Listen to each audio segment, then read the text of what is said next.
ओम नमः शिवाय। आप सभी भक्तजनों का हमारे YouTube चैनल पर हार्दिक स्वागत है। भोले शंकर सदा आप और आपके परिवारजनों सहित हम सब की रक्षा करें। आइए आज जो महापुराण कथा में रसपान करते हैं 11वें अध्याय का। अगर आपको वीडियो पसंद आती है तो अपने जो भी रिलेटिव्स हैं, जो भी जान पहचान में लोग हैं, उन तक इस वीडियो को जरूर पहुंचाया करें। श्री ब्रह्मा जी कहते हैं, हे मुने, उधर सती ने आश्विन मास के शुक्ल पक्ष की अष्टमी तिथि को उपवास करके भक्ति भाव से सर्वेश्वर शिव का पूजन किया।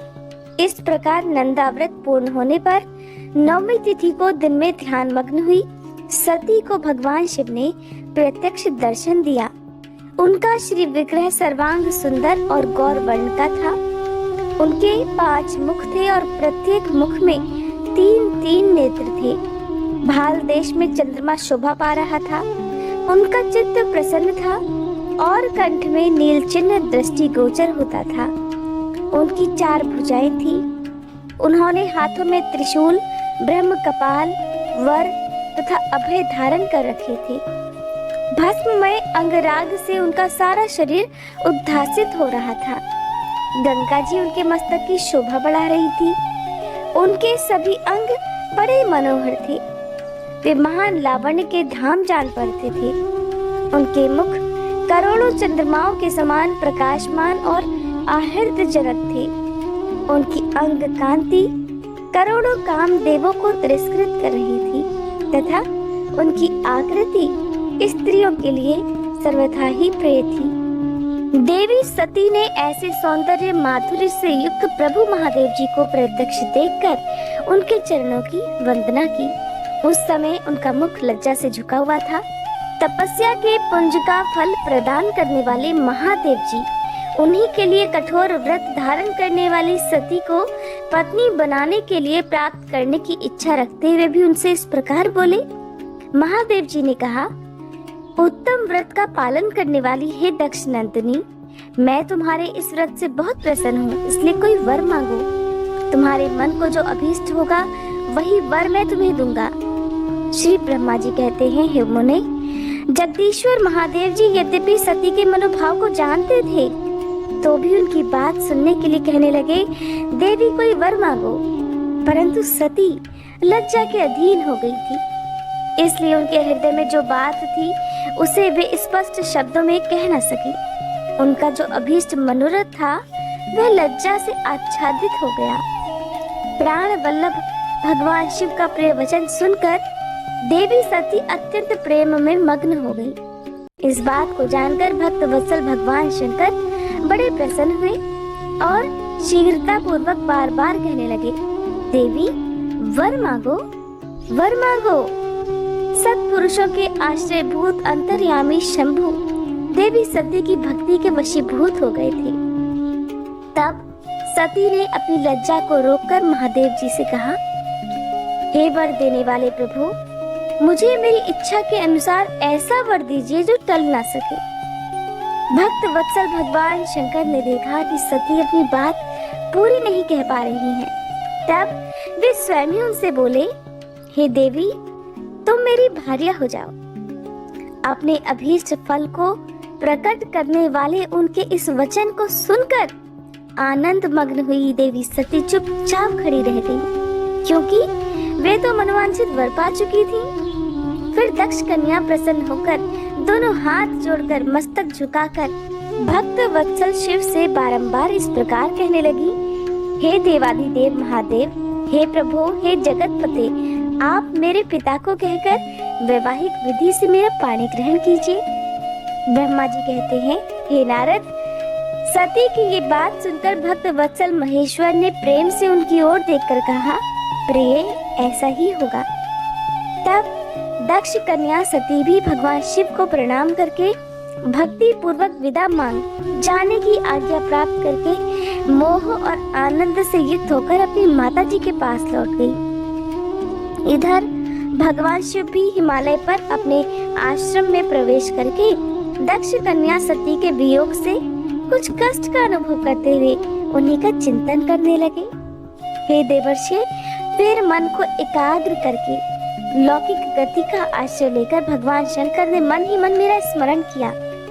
त्रिशूलधारी महेश्वर के स्मरण करने पर उनकी सिद्धि से प्रेरित होकर मैं तुरंत ही उनके सामने जा खड़ा हुआ। हे तात, हिमालय के शिखर पर जहाँ सती के वियोग का अनुभव करने वाले महादेव जी विद्यमान थे, वहीं मैं सरस्वती के साथ उपस्थित हो गया।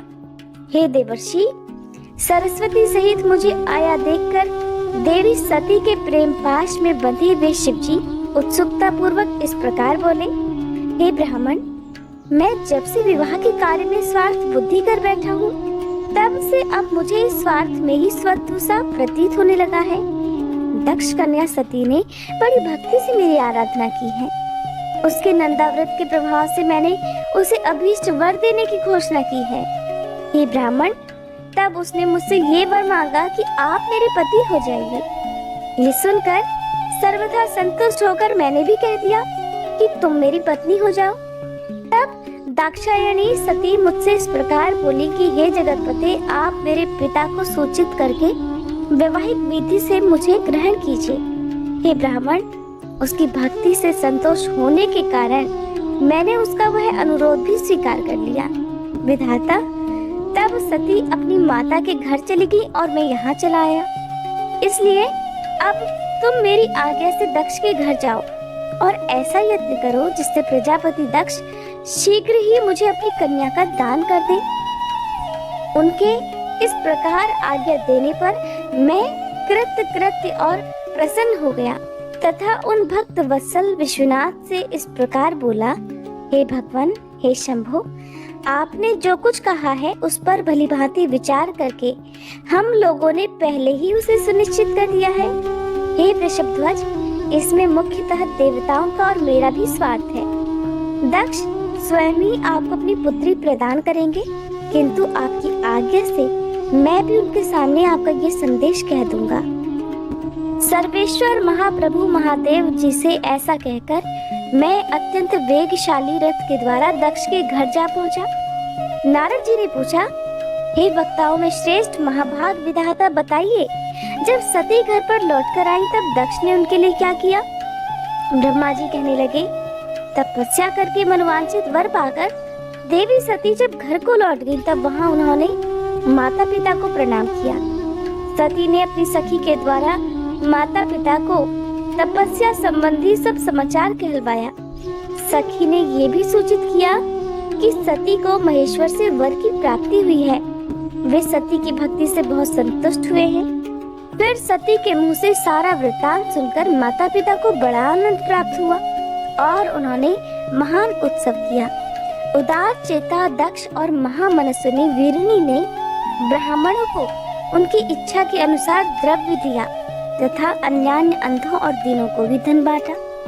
प्रसन्नता बढ़ाने वाली अपनी पुत्री को हृदय से लगाकर माता वीरिणी ने उनका मस्तक सूंघा और आनंद मग्न होकर उसकी बारंबार प्रशंसा की। तदंतर कुछ समय व्यतीत होने पर धर्मज्ञों में श्रेष्ठ दक्ष इस चिंता में पड़ गए कि मैं अपनी इस पुत्री का विवाह भगवान शंकर के साथ किस प्रकार करूं। महादेव जी प्रसन्न होकर आए थे पर वे तो चले गए। अब मेरी पुत्री के लिए वे फिर यहाँ कैसे आएंगे? यदि किसी को शीघ्र ही भगवान शिव के निकट भेजा जाए तो ये भी उचित नहीं जान पड़ता, क्योंकि यदि वे इस तरह अनुरोध करने पर भी मेरी पुत्री को ग्रहण ना करें तो मेरी तो याचना ही निष्फल हो जाएगी। इस प्रकार की चिंता में पड़े हुए प्रजापति दक्ष के सामने मैं सरस्वती के साथ सहसा उपस्थित हुआ। मुझ पिता को आया देख दक्ष प्रणाम करके विनीत भाव से खड़े हो गए। उन्होंने मुझ स्वयंभू को यथा योग्य आसन दिया। तदंतर दक्ष ने जब मेरे आने का कारण पूछा तब मैंने सब बातें बताकर उनसे कहा, हे प्रजापते, भगवान शंकर ने तुम्हारी पुत्री को प्राप्त करने के लिए निश्चय ही मुझे तुम्हारे पास भेजा है। इस विषय में जो श्रेष्ठ कृत्य हो उसका निश्चय करो। जैसे सती ने नाना प्रकार के भावों से तथा सात्विक व्रत के द्वारा भगवान शिव की आराधना की है, उसी तरह वे भी सती की आराधना करते हैं। इसलिए हे दक्ष, भगवान शिव के लिए ही संकल्पित और प्रकट हुई अपनी इस पुत्री को तुम बिना देर किए उनकी सेवा में सौंप दो, इससे तुम कृतकृत्य हो जाओगे। मैं नारद के साथ जाकर उन्हें तुम्हारे घर ले आऊंगा, फिर तुम उन्हीं के लिए उत्पन्न हुई अपनी यह पुत्री उनके हाथों में दे दो। श्री ब्रह्मा जी कहते हैं, हे नारद, मेरी ये बात सुनकर मेरे पुत्र दक्ष को बड़ा हर्ष हुआ। वे अत्यंत प्रसन्न होकर कहने लगे, हे पिताजी, ऐसा ही होगा। मुने, तब मैं अत्यंत हर्षित होकर वहां से उस स्थान को लौटा जहां लोक कल्याण में तत्पर रहने वाले भगवान शिव बड़ी ही उत्सुकता से मेरी प्रतीक्षा कर रहे थे। नारद, मेरे लौट आने पर स्त्री और पुत्री सहित प्रजापति दक्ष भी पूर्ण काम हो गए। वे इतने संतुष्ट हुए मानो अमृत पीकर अघा गए हों। श्री ब्रह्मा जी कहते हैं, हे नारद, तदंतर मैं हिमालय के कैलाश शिखर पर रहने वाले परमेश्वर महादेव शिव को लाने के लिए प्रसन्नता पूर्वक उनके पास गया और उनसे इस प्रकार बोला, हे वृषभध्वज, सती के लिए मेरे पुत्र दक्ष ने जो बात कही है उसे सुनिए और जिस कार्य को वे अपने लिए असाध्य मानते थे उसे सिद्ध हुआ ही समझिए। दक्ष ने कहा है कि मैं अपनी पुत्री भगवान शिव के हाथों में ही दूंगा, क्योंकि उन्हीं के लिए ये कन्या उत्पन्न हुई है। शिव के साथ सती का विवाह हो, ये कार्य तो मुझे स्वतः ही अभीष्ट है। फिर आपके भी कहने से इसका तो महत्व और अधिक बढ़ गया। मेरी पुत्री ने स्वयं इसी उद्देश्य से भगवान शिव की आराधना की है और इस समय शिव जी भी मुझसे इसी के विषय में अन्वेषण अर्थात पूछताछ कर रहे हैं। इसलिए मुझे अपनी कन्या अवश्य ही भगवान शिव के हाथों में देनी है। विधाता, वे भगवान शंकर शुभ लग्न और शुभ मुहूर्त में यहाँ पधारे। उस समय मैं उन्हें शिक्षा के तौर पर अपनी ये पुत्री दे दूंगा। हे वृषभध्वज, मुझसे दक्ष ने ऐसी बात कही है, अतः आप शुभ मुहूर्त में उनके घर चलिए और सती को ले आइए। मुने, मेरी ये बात सुनकर भक्त वत्सल रुद्र लौकिक गति का आश्रय लेकर हंसते हुए मुझसे कहने लगे, संसार की सृष्टि करने वाले ब्रह्मा जी, मैं तुम्हारे और नारद के साथ ही दक्ष के घर चलूंगा, अतः नारद का स्मरण करो। अपने मरीचि आदि मानस पुत्रों को भी बुला लो। विधे, मैं उन सब के साथ दक्ष के निवास स्थान पर चलूंगा और मेरे पार्षद भी मेरे साथ रहेंगे। नारद, लोकाचार के निर्वाह में लगे हुए भगवान शिव के इस प्रकार आज्ञा देने पर मैंने तुम्हारा और मरीचि आदि पुत्रों का भी स्मरण किया। मेरे याद करते ही तुम्हारे साथ मेरे सभी मानस पुत्र मन में आदर की भावना लिए शीघ्र ही वहां पहुंच गए। उस समय तुम सभी लोग हर्ष से उत्फल हो रहे थे। फिर रुद्र के स्मरण करने पर शिव भक्तों के सम्राट भगवान विष्णु भी अपने सैनिकों तथा कमला देवी के साथ गरुड़ पर आरूढ़ होकर तुरंत वहां आ गए। तदंतर चैत्र मास के शुक्ल पक्ष की त्रयोदशी तिथि में रविवार की पूर्वा फाल्गुनी नक्षत्र में मुझ ब्रह्मा और विष्णु आदि समस्त देवताओं के साथ महेश्वर ने विवाह के लिए यात्रा की। मार्ग में उन देवताओं और ऋषियों के साथ यात्रा करते हुए भगवान शंकर बड़ी शोभा पा रहे थे। वहां जाते हुए देवताओं, मुनियों तथा आनंद मग्न मन वाले प्रमथ गणों का रास्ते में बड़ा भारी उत्सव हो रहा था। भगवान शिव की इच्छा से वृषभ, व्याघ्र और सर्प, जटा और चंद्रकला आदि सब के सब उनके लिए यथायोग्य आभूषण बन गए। तदंतर वेग से चलने वाले बलवान बलिवर्द नंदिकेश्वर पर आरूढ़ हुए महादेव जी श्री विष्णु आदि देवताओं को अपने साथ लिए क्षण भर में प्रसन्नता पूर्वक दक्ष के घर जा पहुँचे।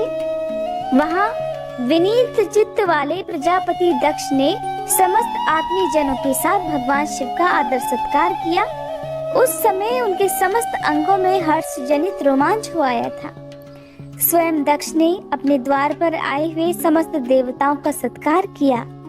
वे सब लोग सुरश्रेष्ठ शिव को बिठाकर उनके पार्श्व भाग में स्वयं भी मुनियों के साथ क्रमशः बैठ गए। इसके बाद दक्ष ने मुनियों सहित समस्त देवताओं की परिक्रमा की और उन सब के साथ भगवान शिव को घर के भीतर ले आए। उस समय दक्ष के मन में बड़ी प्रसन्नता थी।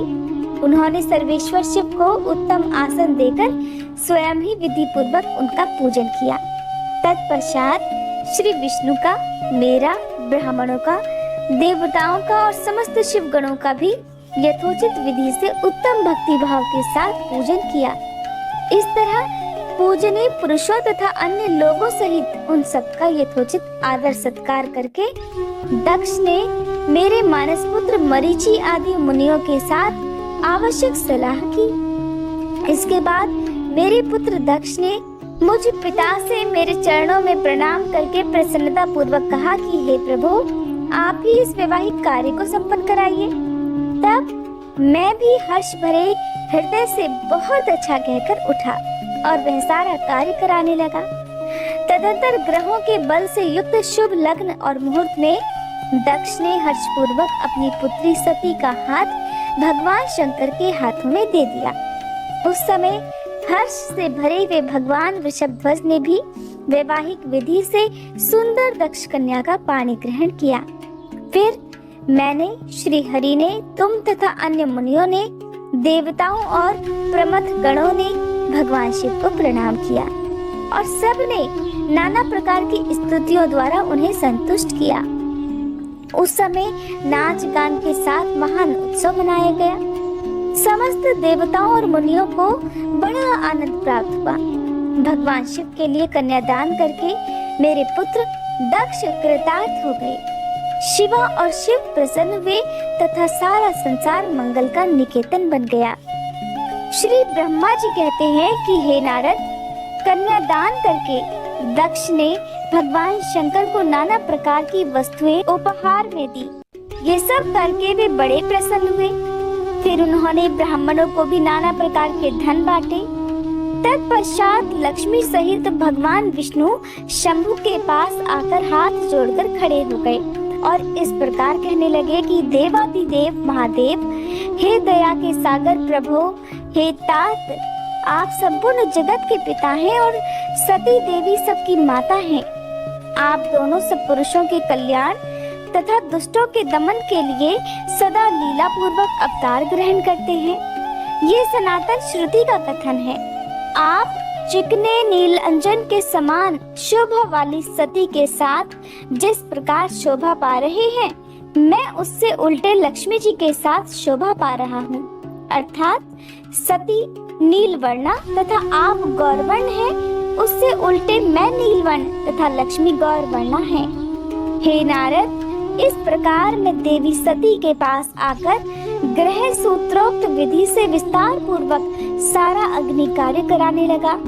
मुझ आचार्य तथा ब्राह्मणों की आज्ञा से शिवा और शिव ने बड़े हर्ष के साथ विधि पूर्वक अग्नि की परिक्रमा की। उस समय वहाँ बड़ा अद्भुत उत्सव सजाया गया। गाजे बाजे और नृत्य के साथ होने वाला वह उत्सव सबको बड़ा सुखद जान पड़ा। इसके बाद भगवान विष्णु बोले कि हे सदाशिव, मैं आपकी आज्ञा से यहाँ शिव तत्व का वर्णन करता हूँ। समस्त देवता तथा दूसरे मुनि अपने मन को एकाग्र करके इस विषय को सुने। हे भगवान, आप प्रधान और अप्रधान अर्थात प्रकृति और उससे अतीत है। आपके अनेक भाग हैं, फिर भी आप भाग रहित हैं। ज्योतिर्मय स्वरूप वाले आप परमेश्वर के ही हम तीनों देवता अंश हैं। आप कौन, मैं कौन और ब्रह्मा कौन है? आप परमात्मा के ही ये तीन अंश हैं जो सृष्टि, पालन और संहार करने के कारण एक दूसरे से भिन्न भिन्न प्रतीत होते हैं। आप अपने स्वरूप का चिंतन कीजिए। आपने स्वयं ही लीला पूर्वक शरीर धारण किया है। आप निर्गुण ब्रह्म रूप से एक हैं। आप ही सगुण ब्रह्म हैं और हम ब्रह्मा, विष्णु तथा रुद्र तीनों आपके अंश हैं। जैसे एक ही शरीर के भिन्न भिन्न अवयव मस्तक, ग्रीवा आदि नाम धारण करते हैं, तथापि उस शरीर से भी वे भिन्न नहीं होते, उसी प्रकार हम तीनों अंश आप परमेश्वर के ही अंग हैं, जो ज्योतिर्मय आकाश के समान सर्वव्यापी और निर्लेप स्वयं ही अपना धाम, पुराण, कूटस्थ, अव्यक्त, अनंत, नित्य तथा दीर्घ आदि विशेषणों से रहित निर्विशेष ब्रह्म है। वही आप शिव हैं, अतः आप ही सब कुछ हैं। श्री ब्रह्मा जी कहते हैं, हे मुनीश्वर, भगवान विष्णु की ये बात सुनकर महादेव जी बड़े प्रसन्न हुए। तदंतर उस विवाह यज्ञ के स्वामी अर्थात यजमान परमेश्वर शिव प्रसन्न होकर लौकिकी गति का आश्रय लेकर हाथ जोड़कर खड़े हुए मुझ ब्रह्मा से प्रेम पूर्वक कहने लगे। शिव जी ने कहा, हे ब्राह्मण, आपने सारा वैवाहिक कार्य अच्छी तरह संपन्न करा दिया। अब मैं प्रसन्न हूँ। आप मेरे आचार्य हैं, बताइए आपको क्या दक्षिणा दूं?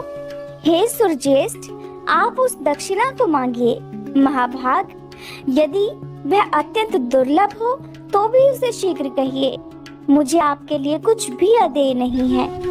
हे मुने, भगवान शंकर का वह वचन सुनकर मैं हाथ जोड़कर विनीत चित्त से उन्हें बारंबार प्रणाम करके बोला, हे देवेश, यदि आप प्रसन्न हो और महेश्वर, यदि मैं वर पाने के योग्य हूँ तो प्रसन्नता पूर्वक जो बात कहता हूँ उसे आप पूर्ण कर दीजिए। महादेव, आप इसी रूप में इसी वेदी पर सदा विराजमान रहें, जिससे आपके दर्शन से मनुष्यों के पाप धुल जाएं। हे चंद्रशेखर, आपका सानिध्य होने से मैं इस वेदी के समीप आश्रम बनाकर तपस्या करूं और यही मेरी अभिलाषा है। चैत्र के शुक्ल पक्ष की त्रयोदशी को पूर्वा फाल्गुनी नक्षत्र में रविवार के दिन इस भूतल पर जो मनुष्य भक्ति भाव से आपका दर्शन करे उसके सारे पाप तत्काल नष्ट हो जाएं, विपुल पुण्य की वृद्धि हो और समस्त रोगों का सर्वथा नाश हो जाए। जो नारी दुर्भागा, बंध्या, कानी अथवा रूपहीना हो वह भी आपके दर्शन मात्र से ही अवश्य निर्दोष हो जाए। मेरी यह बात उनकी आत्मा को सुख देने वाली थी। इसे सुनकर भगवान शिव ने बड़े प्रसन्न होकर कहा, हे विधाता, ऐसा ही होगा। मैं तुम्हारे कहने से संपूर्ण जगत के हित के लिए अपनी पत्नी सती के साथ इसी वेदी पर सुस्थिर भाव से स्थित रहूंगा। ऐसा कहकर पत्नी सहित भगवान शिव अपनी अंश रूपिणी मूर्ति को प्रकट करके वेदी के मध्य भाग में विराजमान हो गए। तत्पश्चात स्वजनों पर स्नेह रखने वाले परमेश्वर शंकर दक्ष से विदा लेकर अपनी पत्नी सती के साथ कैलाश जाने को तैयार हुए। उस समय उत्तम बुद्धि वाले दक्ष ने विनय से मस्तक झुकाकर हाथ जोड़कर भगवान वृषभध्वज की प्रेम पूर्वक स्तुति की।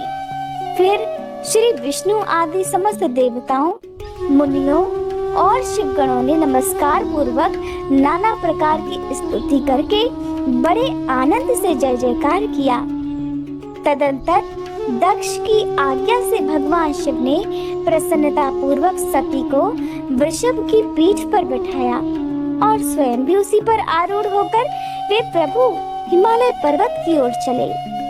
भगवान शंकर के समीप वृषभ पर बैठी हुई सुंदर दांत और मनोहर हास वाली सती अपने नील श्याम वर्ण के कारण चंद्रमा में नीली रेखा के समान शोभा पा रही थी।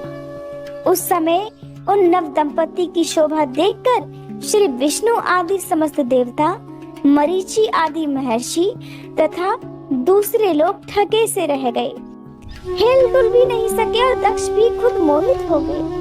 तत्पश्चात कोई बाजे बजाने लगे और दूसरे लोग मधुर स्वर से गीत गाने लगे। कितने ही लोग प्रसन्नता पूर्वक शिव जी के कल्याण में उज्जवल यश का गान करते हुए उनके पीछे पीछे चलने लगे।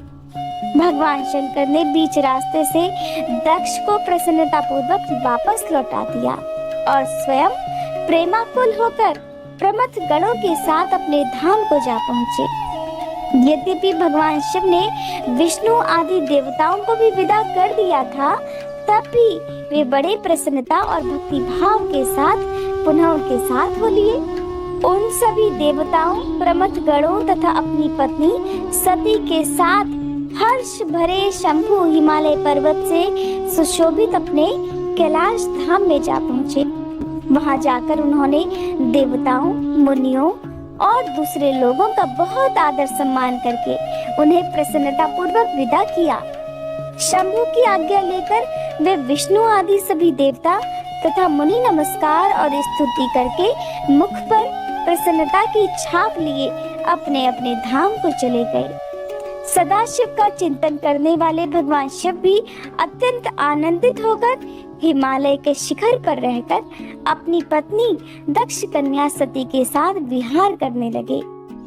श्री सूत जी कहते हैं, हे मुनियों, पूर्व काल में स्वयंभू मनु मनवंतर में भगवान शंकर और सती का जिस प्रकार विवाह हुआ वह सारा प्रसंग मैंने तुमसे कह दिया। जो विवाह काल में, यज्ञ में अथवा किसी भी शुभ कार्य के आरंभ में भगवान शंकर की पूजा करके शांत चित्त से इस कथा को सुनता है, उसका सारा कर्म तथा वैवाहिक आयोजन बिना किसी विघ्न बाधा के पूर्ण हो जाता है और दूसरे शुभ कर्म भी सदा निर्विघ्न पूर्ण होते हैं। इस शुभ उपाख्यान को प्रेम पूर्वक सुनकर विवाहित होने वाली कन्या भी सुख, सौभाग्य, सुशीलता और सदाचार आदि सद्गुणों से संपन्न साध्वी स्त्री तथा पुत्रवती हो जाती है।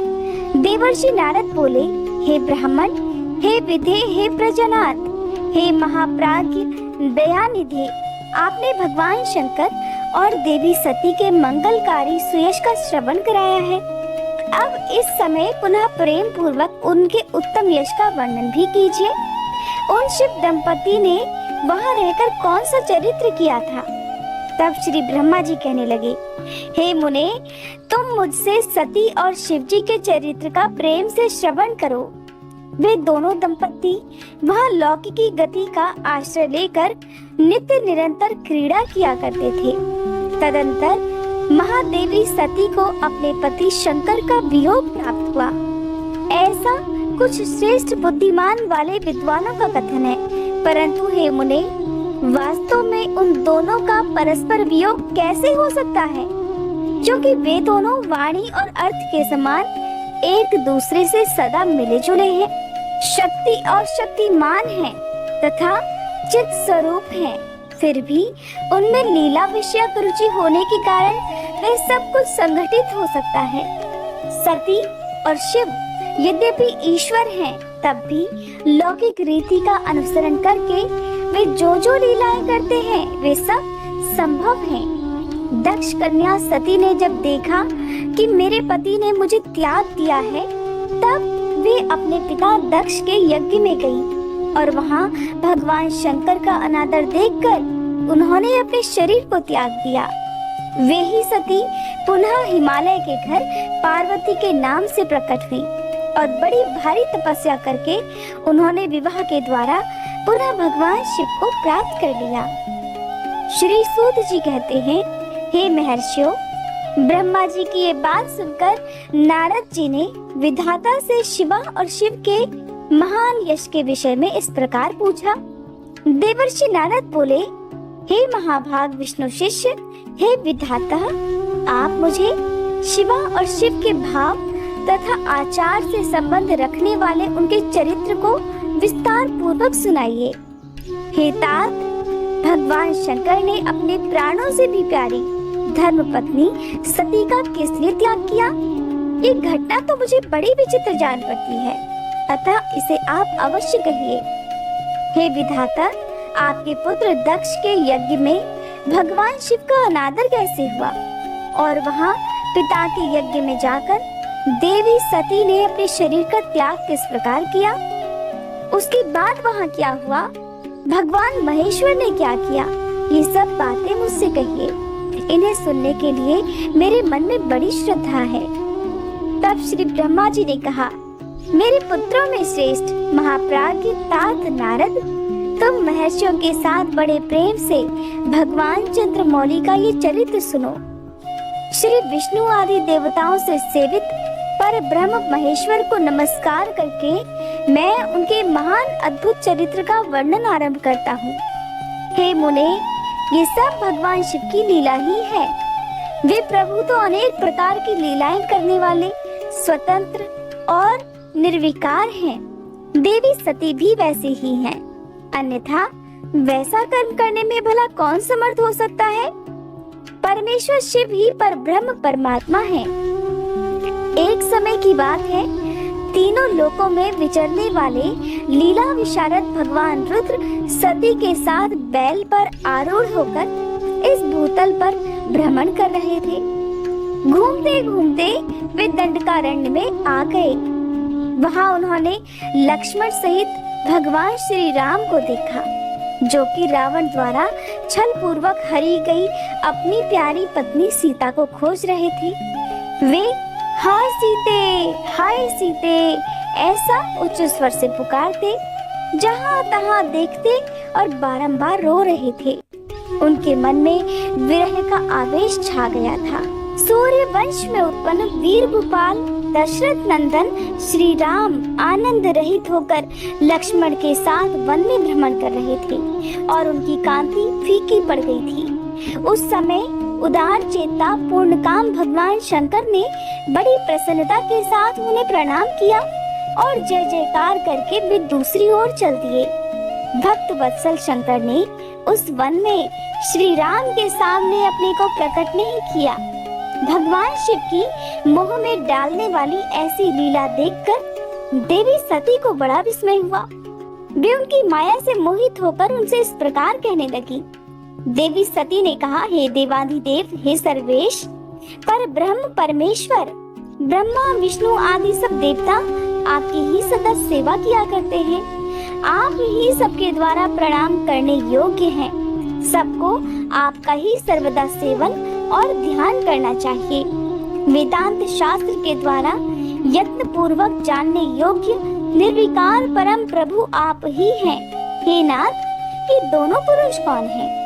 इनकी आकृति विरह व्यथा से व्याकुल दिखाई देती है और ये दोनों धनुर्धर वीर वन में विचरते हुए क्लेश के भागी और दीन हो रहे हैं। इनमें जो ज्येष्ठ है उसकी अंग कांति नील कमल के समान श्याम है। उसे देखकर किस कारण से आप आनंद विभोर हो उठे थे? आपका चित्त क्यों अत्यंत प्रसन्न हो गया था? आप इस समय भक्त के समान विनम्र क्यों हो गए थे? हे स्वामिन, हे कल्याणकारी शिव, आप मेरे संशय को सुनिए। हे प्रभु, सेव स्वामी अपने सेवक को प्रणाम करे, ये उचित नहीं जान पड़ता। तब ब्रह्मा जी कहते हैं, हे नारद, कल्याणमयी परमेश्वरी आदिशक्ति देवी सती ने शिव जी की माया के वशीभूत होकर जब भगवान शिव से इस प्रकार प्रश्न किया, तब सती जी की वह बात सुनकर लीला विशारद परमेश्वर शंकर हंसकर उनसे इस प्रकार कहने लगे, देवी सुनो, मैं प्रसन्नता पूर्वक यथार्थ बात कहता हूँ, इसमें छल नहीं है।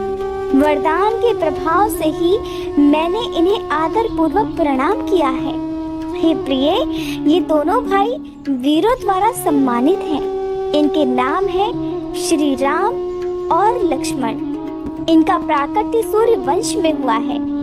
ये दोनों राजा दशरथ के विद्वान पुत्र हैं। इनमें जो गोरे रंग के छोटे बंधु हैं, वे साक्षात शेष के अंश हैं। उनका नाम लक्ष्मण है और इनके बड़े भैया का नाम श्री राम है। इनके रूप में भगवान विष्णु ही अपने संपूर्ण अंश से प्रकट हुए हैं। उपद्रव इनसे सदा दूर रहते हैं। ये साधु पुरुषों की रक्षा और हम लोगों के कल्याण के लिए इस पृथ्वी पर अवतीर्ण हुए हैं। ऐसा कहकर सृष्टिकर्ता भगवान शंभु शांत हो गए। भगवान शिव की ऐसी बात सुनकर भी सती के मन को इस पर विश्वास नहीं हुआ। क्यों न हो, भगवान शिव की माया बड़ी प्रबल है और वह संपूर्ण त्रिलोकी को मोह में डाल देने वाली है। सती के मन में मेरी बात पर विश्वास नहीं है, ये जानकर लीला विशारद प्रभु सनातन शंभु यो बोले, देवी मेरी बात सुनो, यदि तुम्हारे मन में मेरे कथन पर विश्वास ही नहीं है तो तुम वहां जाकर अपनी ही बुद्धि से श्री राम की परीक्षा कर लो। हे प्यारी सती, जिस प्रकार तुम्हारा मोह या भ्रम नष्ट हो जाए तुम वो करो। तुम वहां जाकर परीक्षा लो। तब तक मैं इस बरगद के नीचे खड़ा हुआ हूँ।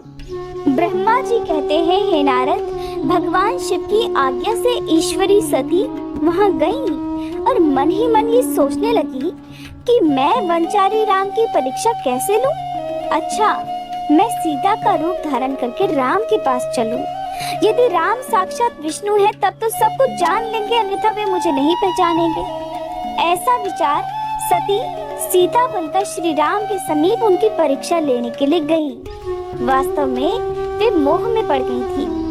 सती को सीता के रूप में सामने आई देख शिव शिव का जाप करते हुए रघुकुल नंदन श्री राम सब कुछ जान गए और हंसते हुए उन्हें नमस्कार करके बोले, सती जी, आपको नमस्कार है। आप प्रेम पूर्वक बताएं, भगवान शंभु कहाँ गए हैं? आप पति के बिना अकेले ही इस वन में क्यों कर आई? देवी, आपने अपना रूप त्याग कर किसके लिए ये नूतन रूप धारण किया है? मुझ पर कृपा करके इसका कारण बताइए। श्री रामचंद्र जी की बात सुनकर सती जी उस समय आश्चर्यचकित हो गईं। वे शिव जी की कही हुई बात का स्मरण करके उसे यथार्थ समझकर बहुत लज्जित हुई। श्री राम को साक्षात विष्णु जान अपने रूप को प्रकट करके मन ही मन भगवान शिव के चरणार बिंदों का चिंतन कर प्रसन्न हुई सती ने उनसे इस प्रकार कहा, हे रघुनंदन, स्वतंत्र परमेश्वर भगवान शिव मेरे तथा अपने पार्षदों के साथ पृथ्वी पर भ्रमण करते हुए इस वन में आ गए थे। यहाँ उन्होंने सीता की खोज में लगे हुए लक्ष्मण सहित तुम्हें देखा। उस समय सीता के लिए तुम्हारे मन में बड़ा क्लेश था और तुम विरह शोक से पीड़ित दिखाई देते थे। उस अवस्था में तुम्हें प्रणाम करके वे चले गए और उस वट वृक्ष के नीचे अभी भी खड़े हैं।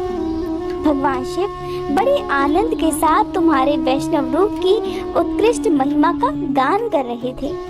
यद्यपि उन्होंने तुम्हें चतुर्भुज विष्णु के रूप में नहीं देखा, तो भी तुम्हारा दर्शन करते ही आनंद विभोर हो गए। इस निर्मल रूप की ओर देखते हुए उन्हें बड़ा आनंद प्राप्त हुआ। इस विषय में मेरे पूछने पर भगवान शंभु ने जो बात कही उसे सुनकर मेरे मन में तो भ्रम उत्पन्न हो गया। अतः हे राघवेंद्र, मैंने उनकी आज्ञा लेकर तुम्हारी परीक्षा ली है। हे श्री राम, अब मुझे ज्ञात हो गया है कि तुम साक्षात विष्णु हो। तुम्हारी सारी प्रभुता मैंने अपनी आंखों से देख ली। अब मेरा संशय दूर हो गया। तो भी महामते, तुम मेरी बात सुनो। मेरे सामने ये सच सच बताओ कि तुम भगवान शिव के भी वंदनीय कैसे हो गए? मेरे मन में यही एक संदेह से निकाल दो और शीघ्र ही मुझे पूर्ण शांति प्रदान करो। देवी सती के ये वचन सुनकर श्री राम के नेत्र प्रफुल्ल कमल के समान खिल उठे। उन्होंने मन ही मन अपने प्रभु भगवान शिव का स्मरण किया। इससे उनके हृदय में प्रेम की बाढ़ आ गई। मुने आज्ञा न होने के कारण वे सती के साथ भगवान शिव के निकट नहीं गए और मन ही मन उनकी महिमा का वर्णन करके श्री रघुनाथ जी ने देवी सती से कहना प्रारंभ किया। भगवान श्री राम ने देवी सती से जो कुछ भी कहा उसका वर्णन आप आने वाले अध्याय में सुनेंगे। उम्मीद करती हूँ आज की ये वीडियो आपको पसंद आई होगी।